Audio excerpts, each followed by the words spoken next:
Is that a nice quote or what? Everybody should think about this. And actually, the whole idea behind our quality project management office is being quality centric on what we do within our projects and within our business management. So as you are all aware, we're here to discuss a little bit about the developing a quality project management office within your projects, companies. And I've been doing like a lot of different topics and discussions on this thing and kind of introducing the different parts of it um, in different sessions that I've done before and the speeches that I've done.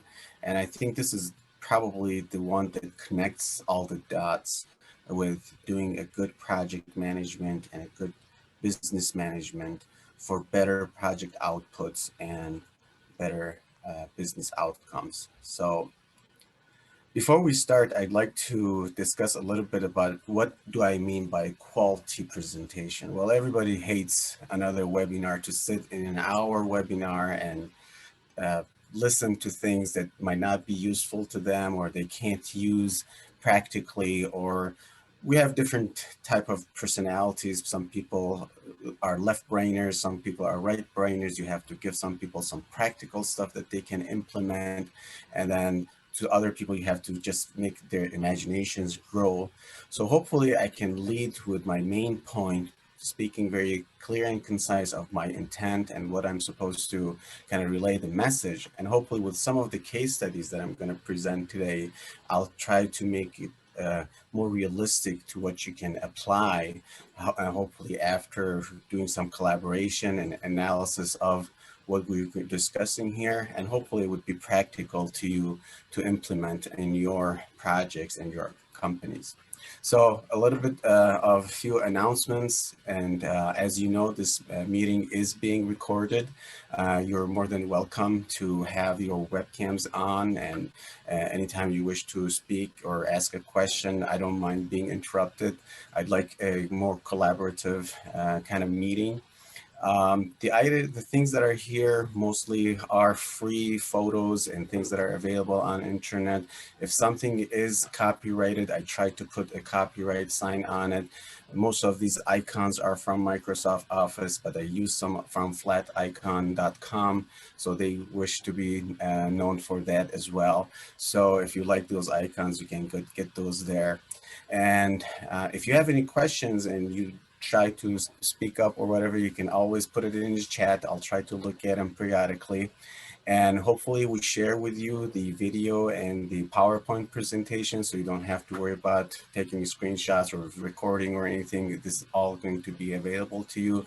And share the love, I guess. So that's what we're trying to do, is what would, after this presentation, if you found something to be interesting and you want to talk to your colleagues and your boss and your people and the people in your team to coach them, whatever, you can refer back to this discussion, and hopefully it will be something useful for you guys to use in future. So I just read this thing a few days ago, and I saw that most of the stuff that I'm going to be discussing are going to point to some of these jargons. And a lot of people hate these jargons, and this is according to Forbes magazine, that these are the top most hated jargons in the office: synergy, teamwork, raising the bar, thinking out of the box, and best practices and paradigm shift.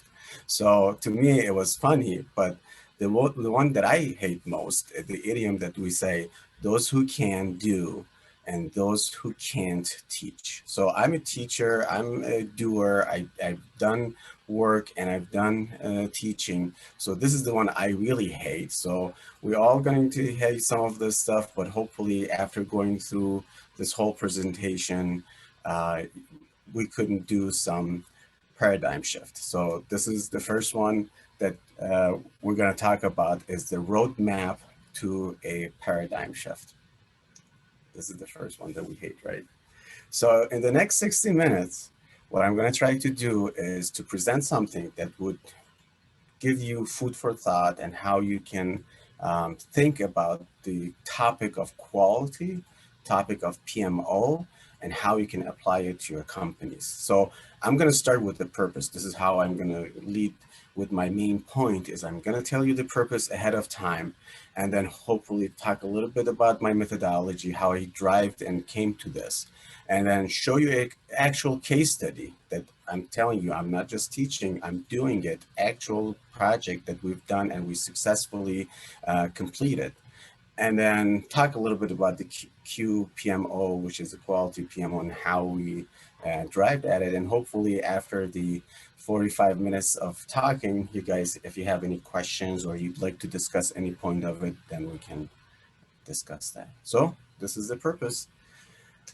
I'm sure most of you guys know Gofarix. Gofarix is part of ESD Engineering Society of Detroit. It's in Dearborn, Michigan. It's in Southeast Michigan, one of the biggest companies, architectural companies that we have. And actually the reason I'm so found by the idea of Gofarix being so successful in these past years is because at the same time that they were growing, I actually lost a part-time job that I had in high school just because of the issue that I did not recognize at the time. And it was that Yusuf Gofarix created the Gofarix Associate in 1982 with the thought of using computer-aided design, which is CAD technology for the AEC industry, the architect engineering contracting. Now, at that time, I was a draftsman in high school. I had a nice job where everybody else was working in gas stations, whatever, part-time. I was actually doing co-op and doing draftsman. And I lost my job because the company asked for me to learn AutoCAD, and I didn't have access to AutoCAD. It was so expensive to buy it as a personal level, and I couldn't learn it anywhere. So I said, I'm not going to let this happen to me again. I'm going to be on the cutting edge, trying to learn all the technologies, all the trends, and try to be ready for any change. So Gofarix in 1982 did the same thing. They were looking at technologies that they could use for CAD. And in 1998, they actually started using 3 dimensions. And now they're one of the most successful architectural companies in Michigan and probably in the world, because they have a lot of different offices in different parts of the world. But how did they become so successful? What did they do in order to combine innovative projects into their business needs and business requirements and business philosophy in order to complete something like this and be successful? So this is what we were trying to do. The other thing that I like to accomplish today is something that we call a community. We did something like this in November 2019, where I presented part of this presentation at Wayne State University. And as you can see on this table, I invited these discussion panelists, and we discussed something like what we're discussing today about QPMO, but we're talking about construction quality management. And it was based on what I did for Detroit Energy DTE project and Brinker company that I work for. And I presented it to my colleagues, my friends, and my other people, and they gave me feedbacks of what they thought. And we kind of put together our vision, we synchronized our mindset, we did partnerships and collaborations, and we formed a community where we could communicate and collaborate with each other and try to improve how we do business. So hopefully at the end of this presentation, you will be of the thought that you can participate in a community like this with more collaboration in the future. So what is the methodology that I've used? So a little bit about myself. As you know, I have the PMP, and I'm the PMI Director of Corporate Outreach, but I'm also part of the ESD on their safety committee. Originally, I'm a civil engineer. So I'm an engineer like many of you guys in the ESD, and I used my engineering way of thinking, which is problem solving and trying to find the best solutions in order to improve myself. And then as I got into management and I started constructing the stuff that I designed, I became a construction manager.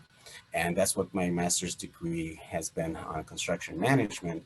And I tried to develop myself. And for after 15 years of doing a lot of that, unfortunately, I realized that I need some kind of a uh, credential to prove that I know project management. That's why I went to get my PMP. And then as I was helping companies to improve themselves and their quality, then I had to prove my credential on the business aspect. So I had to get my DBA, which is a Doctorate of Business Administration and Strategic Management.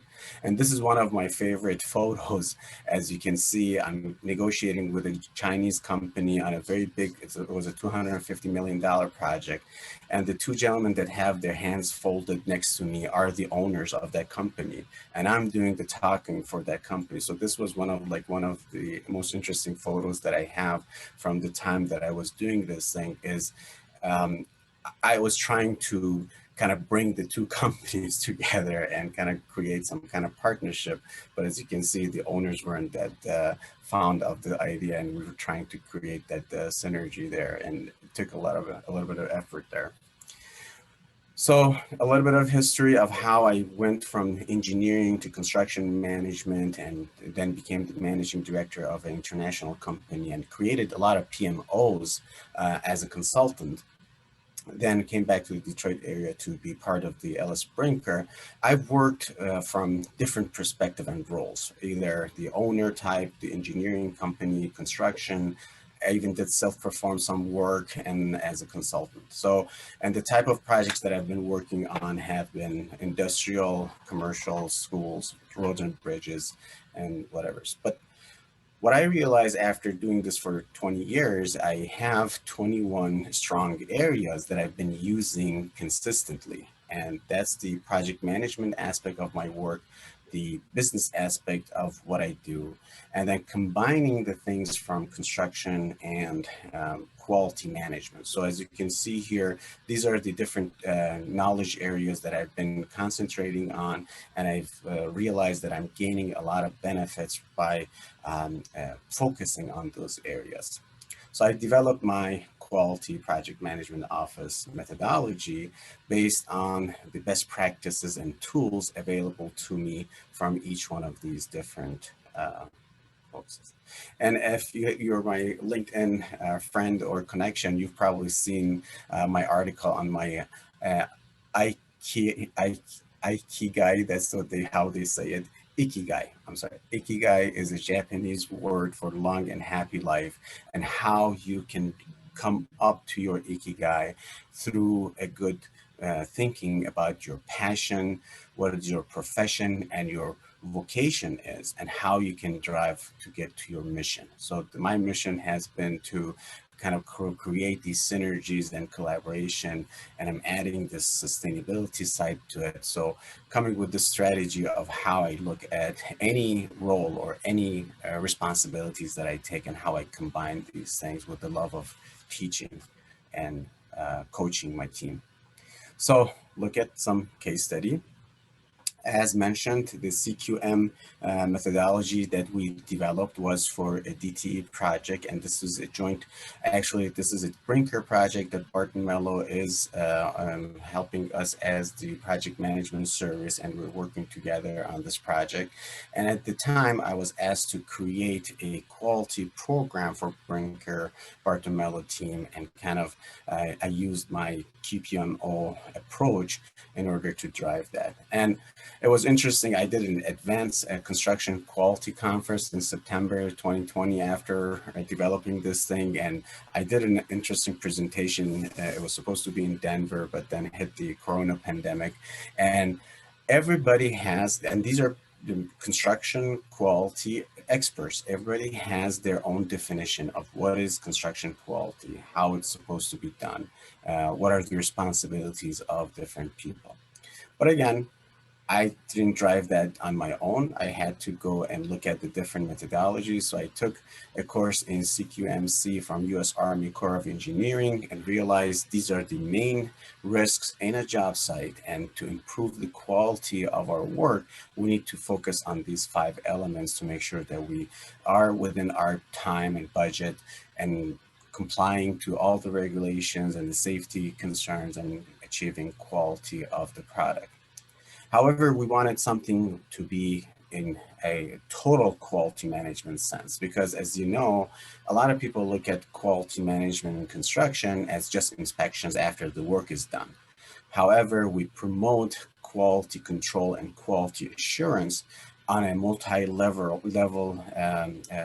onion kind of layers, where we do our own quality control and assurance with our subcontractors, and then the owner with their third-party testing would do additional quality assurance on top of our quality control. So to achieve a total quality management, and this is something that I was introduced to in 1996 in Spalding Decker when I was part of their engineering team, and we developed our quality committee at the time to improve our processes and so forth. We learned that culture is the most important part of it. You need to make sure that people understand that we're looking at the process, and we want to improve processes and hopefully lead people in order to become part of and engaged and involved in the processes that we create and get their buy-ins, and they would believe in the same thing that we were talking about. So we come out of something like a blame game into a continuous improvement culture. So I put on my PMP hat. As you know, I'm very big fan and advocate of PMI methodology and framework and PMBOK framework. And I put together, and going back to the construction extension of PMBOK, put together how all these things can play together for a better business outcome. And at the time, I was teaching at Wayne State University, doing this course on a crash MBA course. And we put together where these two, my DBA and my PMP, kind of overlap, and how we can utilize that in order to come up with a great system. So going back to the available different systems that are out there, different methodologies, different practices. We looked at the TQM philosophy. We looked at PMI, of course. The course in U.S. Army Corps of Engineers with AGC helped me a lot. We looked at a lot of publications from CII, the Construction Industry Institute, and we used their advanced work packaging system. I'm very supportive of CMAA and their initiative to advance professional consulting programs. I'm trying to be part of lean construction industry. I've been to a lot of their meetings. We've used their last planner as part of our project, and hopefully we get more involved with them in the future. And of course, ASQ and ISO are the basis for documentations of your quality program. So we're trying to comply with the owner requirement, DTE quality standards, and then put our own methodology of how we can achieve all of these. So this came out to be my CQM program, and selecting portions of the different philosophies from US GBC with the lead and sustainability thinking, the bright line from PMI and TQM, putting the philosophy together of why we're doing it this way. Then, in order to add these different tools and procedures and processes, we had to have a framework that would work properly. So we look into the PMBOK framework and the CMAA and kind of use the documentations, and then took parts of each of these different best practices and methodology in order to improve the way we do business. So for example, one of the things that we did, the CII Advanced Work Packaging System, asks you to create an IWP, which is an installation work package, for every work that is worth 2 weeks. Well, we tried that, but it didn't work. It was too much work. It was too much information that was not necessary or needed. So we applied lean mentality to it and tried to improve how we do that. So we said, we're not going to use the AWP recommended 2-week duration. We're going to use the U.S. Army Corps of Engineers definable feature of work, meaning that instead of using AWP for every 2 weeks, we said We define features of work similar to what U.S. Army Corps of Engineers recommends, and then apply AWP to it and do our IWPs. So it was a very good, successful run with it. We did a lot of quality preparatory meetings. We had everybody in line with quality orientation so they understand what we intend to do and how we intend to do it. And we applied using some of these softwares. And as you can see with this color coding that I have, it shows how each of these applications that we utilize in our system apply to each area of knowledge or whatever. So in order to kind of come up with a system that is lean and it's focused on what is necessary and what is required and eliminate any waste, we came up with this fishbone diagram, and we recognize that there are some root causes of poor quality that we can focus on. That's why we call it a risk-based quality management program, where we see what are the major risks, where we might be susceptible to dangers and threats, and try to control those on a regular basis. We developed our processes and procedures according to this, communicated with our teams, made sure that everybody had the same definition, had the same way that we look at quality. We did a lot of different visits. I have a separate complete hour of how the CQM methodology works and what we did on this DTE job, that if you guys are interested in it, it is available on the cqm.us page and our YouTube channel. And what I like to show from this whole system, the part of the continuous improvement. How do we arrive to a continuous improvement?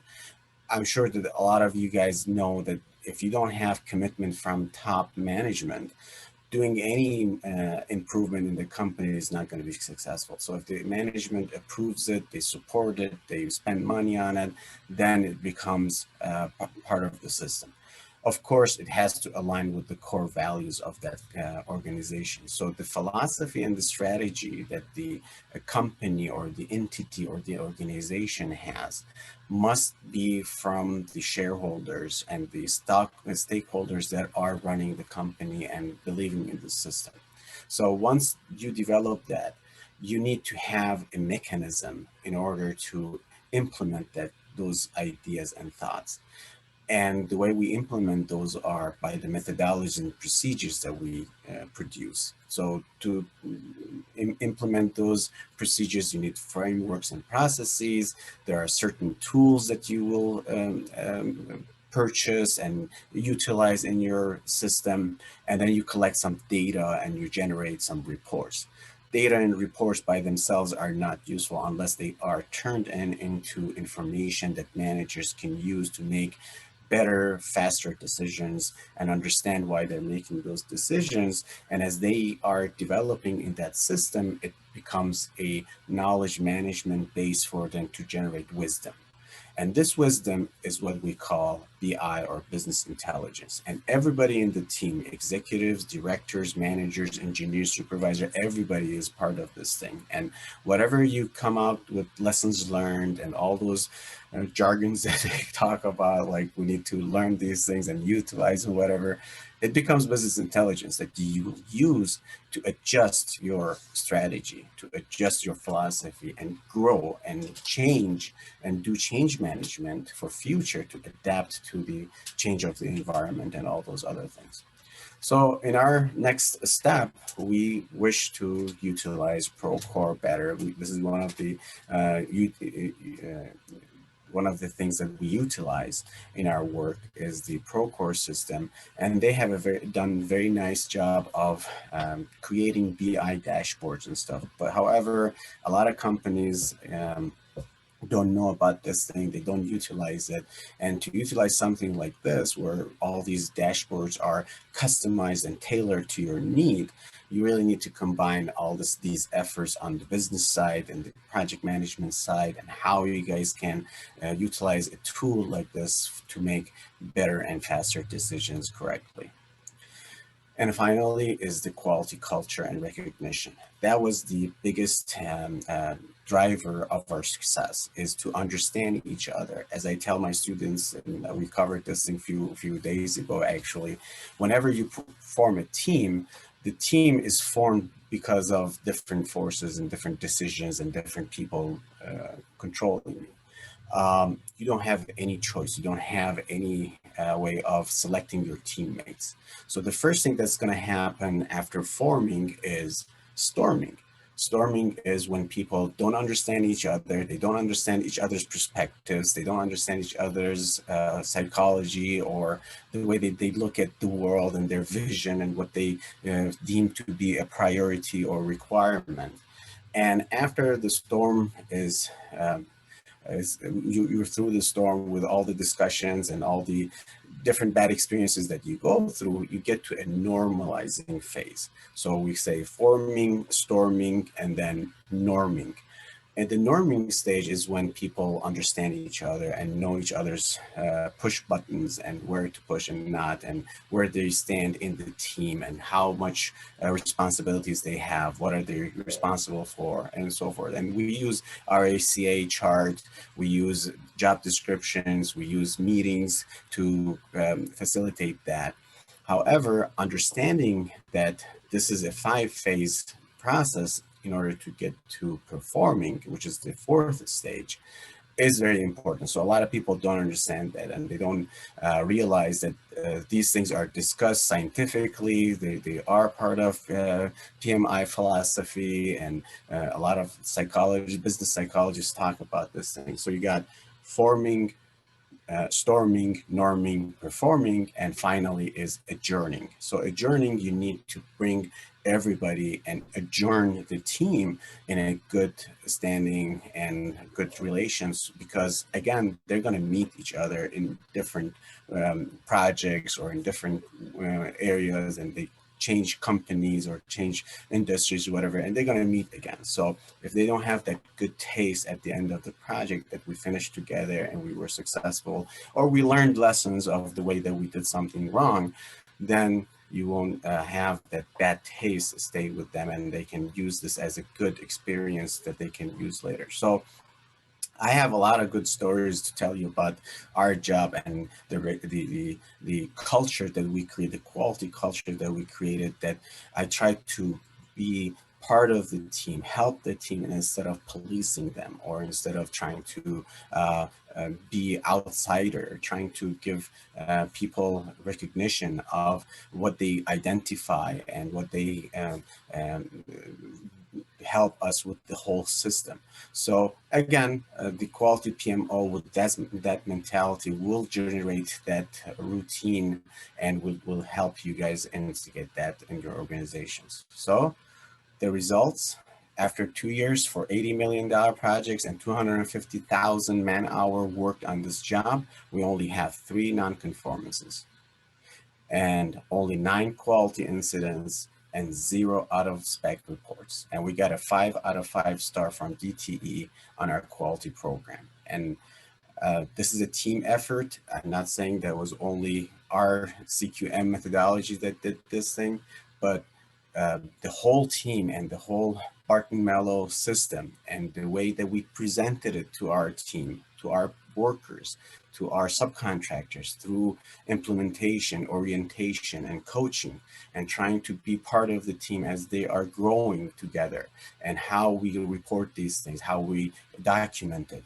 This whole thing comes together as a whole system. Okay, and we celebrated that actually last November on November 2020 in the pandemic. And actually we had quality gurus, construction quality gurus from California and Illinois and other parts of the country, Florida, and everyone was joining us for this 1-week celebration. And the videos are all available on cqm.us/TV. And we actually created a website for it called constructionqualityweek.com, and hopefully we're going to repeat it this year again. So what is the quality program? We did a study on this with Barton Mello last year, June, actually, not last, 2 years ago, probably June 2018, in Wayne State with PMI GLC. And we discussed what is PMO. It's a complete hour of discussion of what is a PMO. And today I'm just going to go very briefly over what we mean by this. And the image that you will see from PMI most of places is that the different types of PMO there are. The supportive PMO, the controlling PMO, the directive PMO. So you can't have all three, but you can have them as phases. So you start with the supporting PMO, then as you go through iterations, then it becomes controlling. And then once it is in place and everybody believes in it and goes through its learning curves, then it becomes directive PMO. But what we mean by PMO. So this morning, actually, before coming to this meeting, as you can see, it says 2 hour on LinkedIn. I saw a nice image presented by Peter Taylor, and he does it very nicely on this image. So the P in PMO could stand for portfolio management, project management, program management, or PMO. So doing the right thing would be the portfolio where the strategy is up there. Doing the right way of things is through the project PMO, and doing it the right order is defined by the program. But the PMO itself is a bunch of people working together. So doing it with the right team is what we mean by PMO. So everybody in our team that are assigned to be part of the PMO, those right people that make the right decisions, have the right mentality, those people are creating the PMO. Now it depends on the level of where the organization needs the PMO, whether it's the enterprise level and portfolio, whether it's for managing a big project or program. This is depending on the assignment and the charter that we give to the team. And the way I look at PMO, it's going to be meeting your business needs and project needs. It helps with your project management and your business management. And it's not the top level of the company. So if you have a pyramid where you define your vision and mission and you have your organizational strategies and objective, those would be the top level. But before you translate those and give it to your people as programs and projects to perform, you need to have the PMO in order to communicate that thing. So we take the goals and objectives, we change them to critical success factors or the key performance indicators and key performance areas that we need to watch for. And then at the same time, collect the same information from our projects as we're performing the work.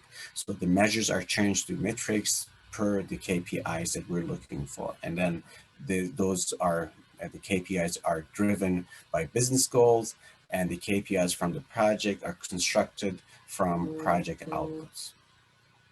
So I created this PDCA, the Plan, Do, Check, Act wheel for quality PMO, saying that a quality PMO would standardize how we value stream and process map our work, then do a good team development, trust building to manage our resources, make sure that we know all the risks and issues that are part of our planning, and we do a collaborative planning in order to identify those and be ready for them.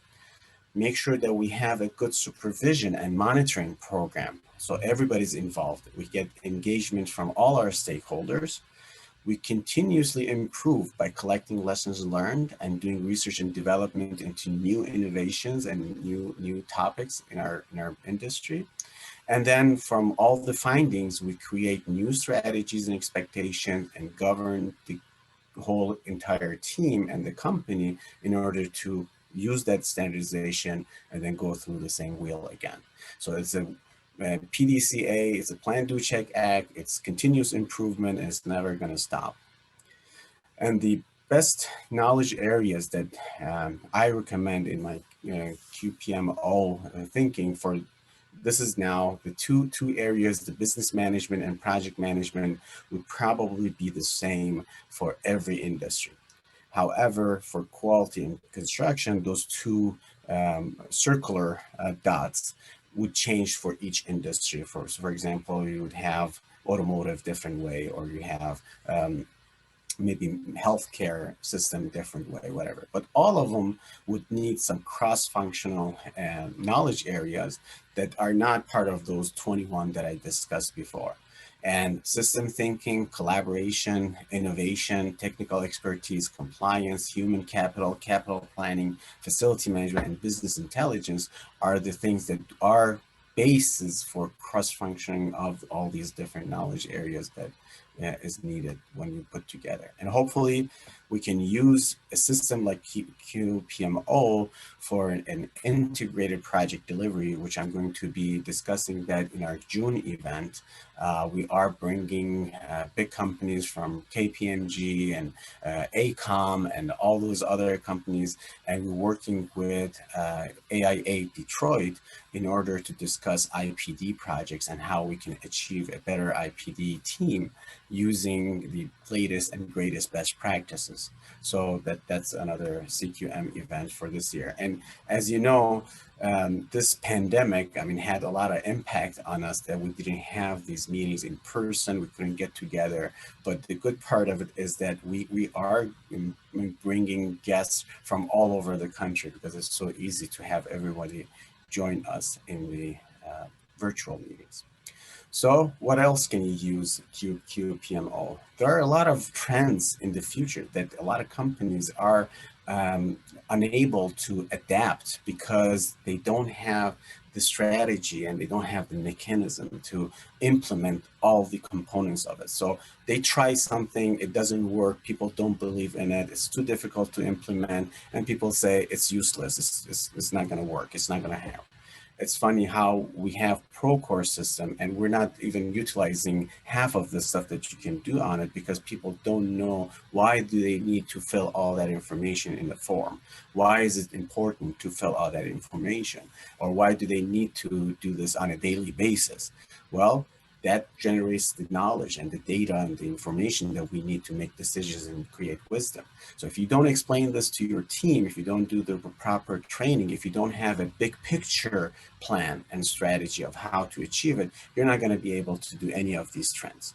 So in order to look into the future, the architect, engineer, construction future trends, which is in BIM, building information modeling system, the modular construction, the robotics. I'm sure that you guys seen a lot of these things online and have seen clips about exoskeletons and the AI, the artificial intelligence. Those are projects that you have to implement in your company. So you need a PMO for that. It's a project. It's not an operation that you consistently are doing based on something that you developed over the years. This is something that you need to implement as a new change management project, and you will need a PMP to be able to do that for you professionally. So what I suggest, the first thing that you need to do is read a book like Blue Ocean Strategy from Chan Kim. I don't know how many of you guys are aware or have read this book or are familiar with the concept, but the concept is if you have a proper strategy and you go through your change for innovation, and instead of beating your competitors in a red, bloody ocean for discounting your price and competing over things that are going to hurt you actually, you need to think like a whale. You need to move into the open ocean and go to an area that other people can't catch you just because you have an innovative thinking, a way to move into the ocean that nobody else can compete with you just because you have identified a proper strategy for it. And when we talk about strategy, a lot of people don't know what it is. A lot of people think they know strategy. They haven't gone through a DBA program, okay, to be honest with you. A lot of people talk about strategy and tactics and techniques of how to achieve it, and they never read something like the Harvard Business Review from Michael Porter. In there, I suggest that you go and read this thing. He discusses that imitating others would actually cause you failure when you try to implement projects that you don't have any idea. You think somebody else did this thing, we can do the same thing. But if you don't have the proper strategy and how to network these different components in your organization to help each other and complement each other, you're just going to imitate somebody else. And because you don't have the infrastructure that they have, you don't have the philosophy that they have, they don't have the processes that they don't, and you're not aware of the whole thing. You're just aware of the face value of the things that you see. He has interesting discussion about Southwest and how other airlines try to imitate Southwest, and Continental tried to do one with Continental Light and they failed miserably. So look at that discussion before you attempt something without a good consultation.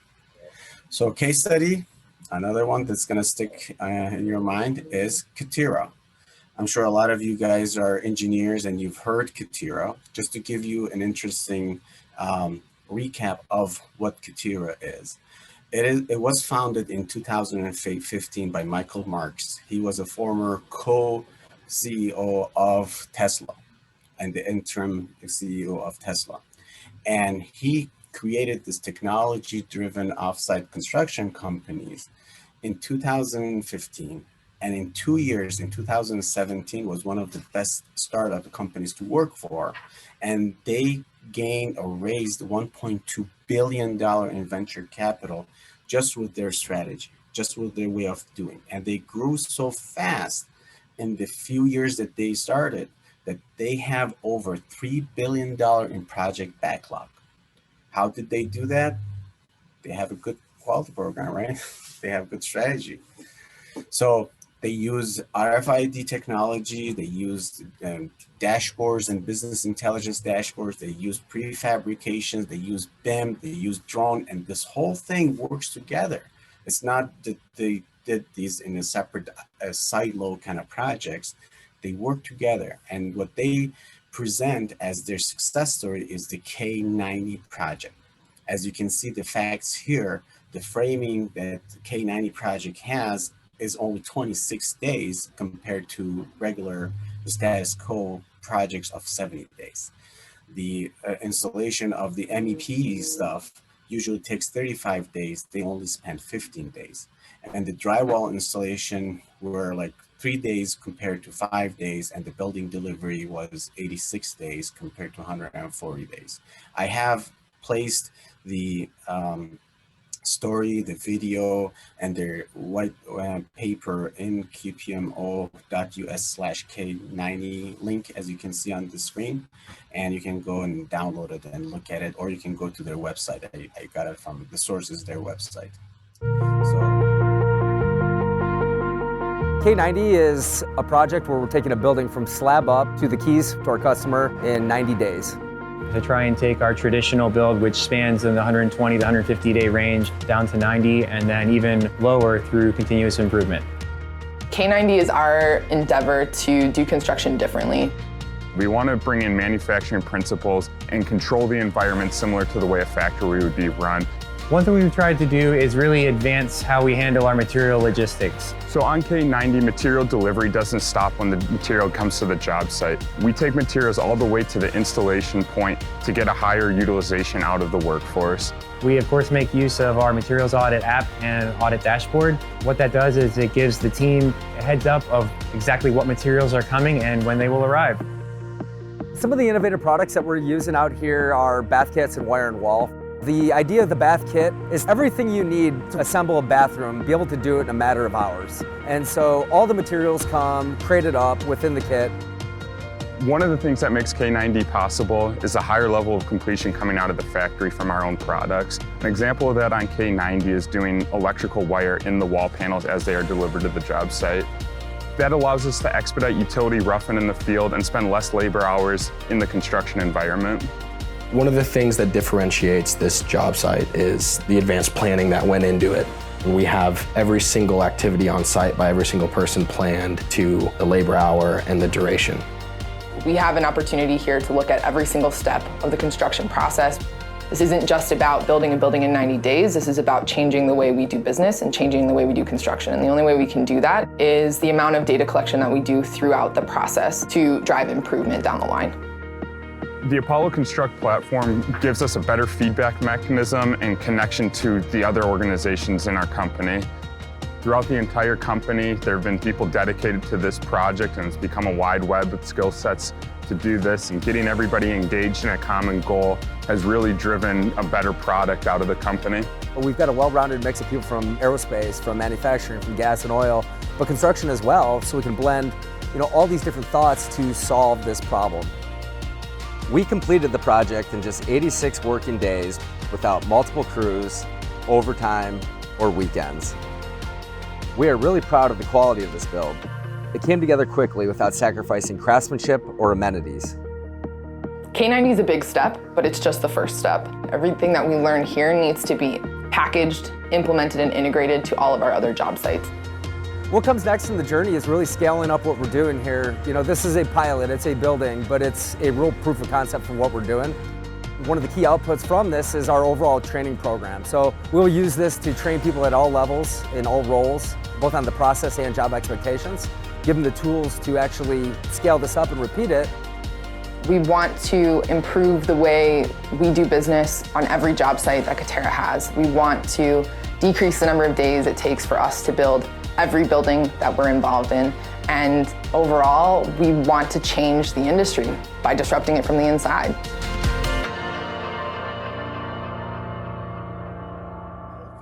Just looking at the video right now, you can see the different aspect of this job, how they use RFIDs and the QR codes to find their products and how to put them assembly together. They're using like iPads and phones and stuff to collect that information and communicate it. They're using prefabricated material to bring to the job site and just install it at the job site. Instead of creating that, they're just bringing it and putting it together. And the video is very interesting. So action plan. What I'm suggesting that companies do, if you listen to this webinar and you thought that something was interesting and you think that you can apply some of this to your organization, is first of all, prioritize what is most important for your current need. What would make you survive the market? What could make you grow and develop in the future? And then get the authorization needed for it. Make sure that your company, the top management, are aware of your intent and how you can help and what are your intentions are and how you could implement it. And then monetize on it. Make sure that you have numbers that you can go to them and talk with facts about how you can improve things, how that would increase the profit of the company, how would that be beneficial to the whole team, how can you save money, and so forth. And then of course they have to spend money to make money, right? So that's it. That's my presentation for you today on quality PMO. Just a few announcements that I wanted to make, if I may. As I mentioned, I do a lot of volunteer work and I try to give back, as you see here, on volunteer basis. I really encourage you guys to do the same thing. We have a lot of good communities right now in Southeast Michigan that are going actually national right now. One of the things that we're working on right now is the ESD Safety Committee, and we are creating this community of safety professionals for construction and non-construction work, automotive and other engineering and other even psychology and other mental health issues and stuff, to work together and kind of increase safety awareness for our community. So that's one of the major things that we're working on. As I mentioned, we have our construction community under PMI GLC, which is CQM.US. We have a lot of good events coming up. The PMI GLC Symposium is going to have a construction track this year, similar to last year. It's going to be a great, excellent construction track this year. If you are in engineering and construction and you wish to learn more about how PMI is applied to those, we are doing great events with USGBC Detroit on lead projects and leadership in energy and environmental design, as well as AIA Detroit on the integrated project delivery for June 29th that I mentioned. And then we're going to have another one with lean construction on value streaming management on September 28th. Well, That's it, people. Thank you very much for joining.